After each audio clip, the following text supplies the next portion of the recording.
Unfortunately, the gun violence that outraged our city in 2020 did not stop when the ball dropped this New Year's Day. Working for UWRTV's Rafael Sanchez talked with the police chief about whether Indy is already a city in crisis for 2021.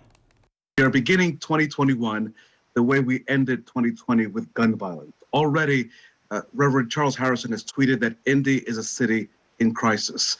What say you? Well, I can certainly agree with that sentiment. Numbers have been much higher than we hoped.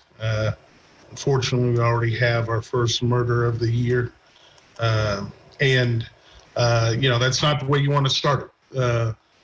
But ultimately, I'm hopeful. We have some plans to try to help out in that area. Can you give me one or two things you're hoping to do different in 2021 that you did not get a chance to do in 2020? You review what happened in 20. You take stock of what went well and what could have been done better. I think one of the things we'll be looking at is just, along with the beat policing, freeing up officers to be able to be in the right place at the right time. The mayor, you have also pinpointed that COVID-19 had a major impact in the way you were able to do your job. But you also have pointed in the past that things like hunger and poverty also impact the homicide rate, which we saw at record numbers in 2020. Chief, is it time for you to recommend to your boss, the mayor, and to Dr. Virginia Kane, who runs the health department, to call for a public health crisis?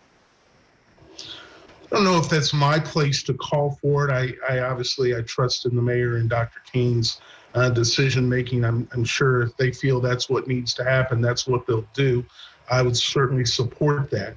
I'm also concerned with the things like housing and job securities and food securities and education. All those things are going to ultimately impact the city, which means it's probably going to impact my officers and the type of crimes that they have to respond to and the things they're going to be asked to do. So I can certainly see going that route. It'll be interesting to see what that exactly means as far as the police department is concerned, how we can help out in that issue. Metro Police Chief Randall Taylor, thank you so much for your time, and Happy New Year to you and all the officers on IMPD. Thank you too, sir. Chief Taylor is awaiting the results from an independent review of how the department performed during the summer's protests. The report was to be completed in December.